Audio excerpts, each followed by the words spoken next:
Í Daniel 1. kafla, 19. og 20. versi segir: Og konungur áttu tal við þá, en eigi fannst neinn af þeim, öllum slíkur sem þeir Daniel, Hanaja, Mísael og Asarja.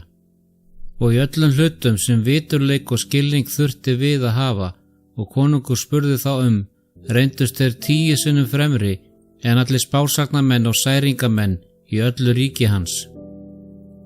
Í þessi 3 ár sem verið var að þjálfa Daniel og félaga hans, héldu þeir við sínum hófsömu venjum, hollustu sinni við Guð og hinnu stöðuga trausti á mátt hans. Og þegar tími kom til þess að konungurinn prófaði hæfileika þeirra og það sem þeir höfðu lært, voru þeir prófaðir ásamt öðrum umsækjendum þjónustu fyrir ríkið. Hinn skarpi skilningur þeirra, hið ágæta og nákvæma mál þeirra og yfirgripsmikla þekking vitnaði hinn óspillta styrk og kraft hinna andlegu hæfileika þeirra. Guð heiðrar ávallt hinna réttlátu. Efnilegustu ungmennin frá öllum þeim löndum sem hinn mikli konungur hafði lagt undir sig voru samankomnar í Babylon, og þá var enginn á meðal þeirra jafningi hebresku fangana. Hinn teinrétti líkamsburður, hinn öruggu, fjæðurmögnuðu skref, fagurt yfirlit, óslæf skilningavit og hreinn andadráttur. Allt þetta var tignamerki göfuleika þann sem náttúran heiðrar þá með, sem eru hlýðnir lögum hennar. Þeir stóðu bjargfastir, þótt þeir væru umkringdir tælandi áhrifum hinnar óhófsömu hirðar Babýlonar. Allt í kringum nútíma æsku tælt til sjálfs eftirlætis.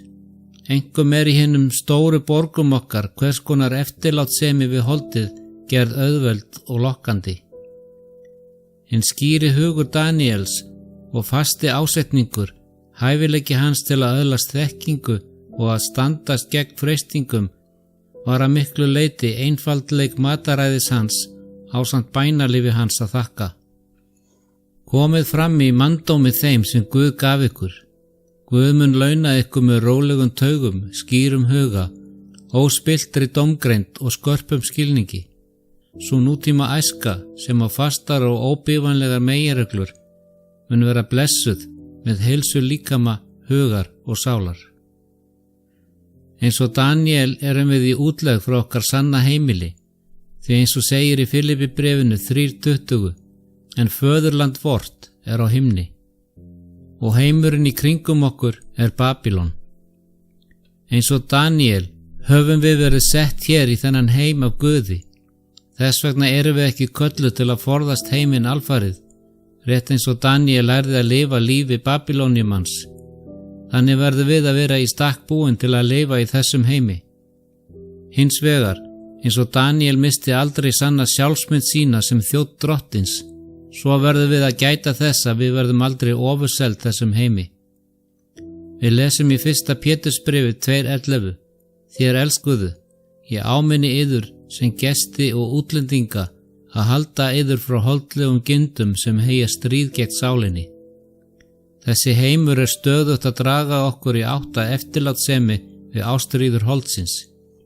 Heimurinn býður okkur að láta undan þeim þægindum sem hann veitir, að borða og drekka af bestu kræsingum sínum.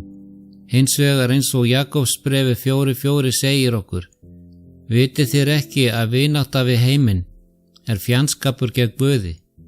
Eins og matur og vín Nebúkadnesar hvetja þægindi þessa heims okkur til að gera eins konar sáttmála við heiminn. Þegar við fullnægjum holdlegum gindum okkar sem það sama og að lúta vilja heimsins, erum við að lýsa yfir og vitna hversu háð við erum heiminum. En hvernig eigum við að öðlast þessa óhagganlegu von til að halda okkur frá ástríðum holdsins? Við finnum svörin í 1. Pétursbréfi 2:9 og 10. En þér eruð útvalin kynslóð, konunglegt prestafélag, heilög þjóð, eigna líður til þess að þér skuli víðfræja dáðir hans, sem kallaði yður frá myrkrinu til síns undursamlega ljós. Þér sem áður voruð ekki líður eru nú orðnir Guðs líður. Þér sem ekki nutuð miskunnar hafi nú miskun hlotið. Hinn mikla von okkar og gleði ekki sprottin á okkar eigin trúfesti, Því hver okkar getur nokkuð tíma jafna sig við Daniel. Við erum fólk myrkursins sem ljós heimsins kom til að bjarga og endurleysa. Jesús, Drottinn okkar, hefur bjargað okkur frá synd okkar með sínu eigin blóði, svo að við getum nú hlotið ómælda miskunn hans. Það sem meira Guð veitti Daniel hylli og samúð yfirmanns síns. Þannig hefur Kristur sameinað okkur takmarkalausri velþóknun og samúð Guðs sem föður okkar. Guð gaf Daniel og vinum hans visku, en faðir okkar hefur gefið okkur Krist sem speki Guðs.